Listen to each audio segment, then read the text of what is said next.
வணக்கம் அன்பான கடகராசி நேயர்களுக்கு மார்ச் மாத ராசி பலன்களிலே ராசிநாதன் ராசியிலே இருக்க போகின்ற மாதத்திலே இந்த மாதம் என்பது பிறந்திருக்கின்றது. ஆகையால கடகராசிக்கு சொல்ல வேண்டியதில்லை. 8ஆம் இடத்தில் இருக்கக்கூடிய கிரகங்கள் 3-12 அங்கு 8ஆம் இடத்திலே இருந்து கொண்டே இருக்கின்றார். உங்களுக்கு இதிலே அற்புதம் என்றால் 4-11 லாபாதிபதி 8ஆம் இடத்தில் இருந்து 9ஆம் இடத்திலே பயிற்சியாகி நடந்து கொண்டிருக்கின்ற மாதமாக இருக்கின்றது. ஆக வீடு சார்ந்து பொருளாதார சார்ந்து நல்லதொரு மாற்றத்தை கொடுக்கின்றது. சுகஸ்தானத்திலே வீடு ஸ்தானத்திலே சுகம் என்று சொல்லக்கூடிய பொருளாதார சம்பந்தப்பட்ட வீடு வாசல் தாய்மார்களின் அன்பு ஆதரவுகள் கிடைக்கப்பெறுகின்ற ஒரு அமைப்பு. மருத்துவமனையில் இருக்கின்றவர்களுக்கு வீடு திரும்பி வர ஒரு அற்புத உயர்வுகளை கொடுக்கின்றது. அந்த 12ஆம் இடமும் 9ஆம் இடமாக இருக்கின்றது. அந்த ஆரோக்கியத்தில் நல்லதொரு மாற்றத்தை கொடுக்க போகின்ற ஒரு அமைப்பு. வெளிநாடு வெளியூரில் இருக்கின்றவர்கள் நாட்டிலிருந்து வெளிநாடு செல்லக்கூடிய ஒரு அற்புதம் இந்த மாதங்களிலே கிடைக்கப்பெறுகின்றது.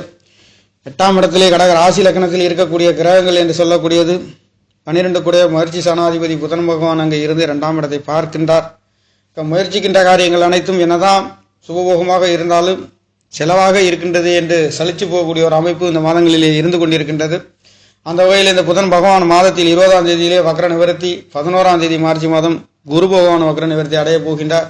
ஆக நல்லதொரு வெளிச்சத்தையும் சூட்சத்தையும் கொடுக்க போகின்ற அமைப்பு கடகராசிக்கார நேர்களுக்கு இருக்கின்றது. ராசிக்கு 8ஆம் இடத்தில் இருக்கக்கூடிய கிரகங்கள் என்பது 3-12 புதன் பகவானும் சூரிய பகவான் 2ஆம் இடத்தை 8ஆம் இடத்தில் இருந்து பார்க்கின்றார். கொடுக்கல் வாங்கல்களிலே தேவையில்லாத மனக்கசப்புகள் வந்து போகக்கூடிய ஒரு அமைப்பு. செவ்வாய் பகவான் 5-10 யோகத்தை கொடுக்கக்கூடியவரும் 8ஆம் இடத்தில் இருந்து 2ஆம் இடத்தை பார்க்கின்றார். குழந்தைகள் சார்ந்து பூர்வீகம் சார்ந்து குலதெய்வங்களால் ஒரு சில ஆசீர்வாதங்கள் இருந்தாலும் தெய்வங்கள் இருந்தும் பலன் கொடுக்காத ஒரு அமைப்பு என்பது ராசிக்கு 8ஆம் இடத்தில் இருக்கக்கூடிய 5-10 பூர்வ புண்ணியாதிபதி 8ஆம் இடத்திலே 2 தொடர்புகளுடன் புதன் பகவான் விரையாதிபதி என்று சொல்லக்கூடிய அவர்களுடன் கடக ராசிக்கு பல கசப்புகளையும் எதிர்பார்க்க முடியாத பணவேதங்களையும் பொருளாதாரம் சார்ந்து குடும்பம் சார்ந்து முயற்சிக்கின்ற காரியங்கள் சார்ந்து எதிர்பார்த்த தூக்கங்கள் இல்லாத ஒரு அமைப்பு, அலைச்சல்களை அதிகமாக செய்யக்கூடிய ஒரு அமைப்பு, தேவையில்லாத விரை செலவுகள் செய்யக்கூடிய ஒரு அமைப்பு இந்த மாதங்களிலே இருந்து கொண்டிருக்கின்றது. ஆக இதுக்கெல்லாம் ஒரு விடிவிலக்காக இந்த மாதம் என்பது இந்த மாதத்தில் 10 தேதிக்கு பிறகு மீண்டும் அற்புத உயர்வுகளை உங்களுக்கு கொடுக்க போகின்ற ஒரு அமைப்பு.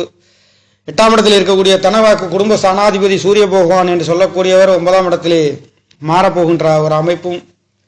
மாதத்திலே முற்பகுதியிலே சுக்கிர பகவானும் உங்களுக்கு 11ஆம் இடத்திலே இங்கே சுக்கிரன் சூரியன் என்று சொல்லக்கூடிய கிரகங்கள் சேரப்போகின்ற அற்புதம் என்பது சனி பகவானே அங்கு 9ஆம் இடத்தில் 8 9ஆம் இடத்தில் இருந்து முயற்சிக்கின்ற காரியங்களிலும் ஒரு சில தேவையில்லாத விரை செலவுகள். 8ஆம் இடத்ததிபதி என்று சொல்லக்கூடியவரும் அங்கே 9ஆம் இடத்திலே இருக்கின்றார்.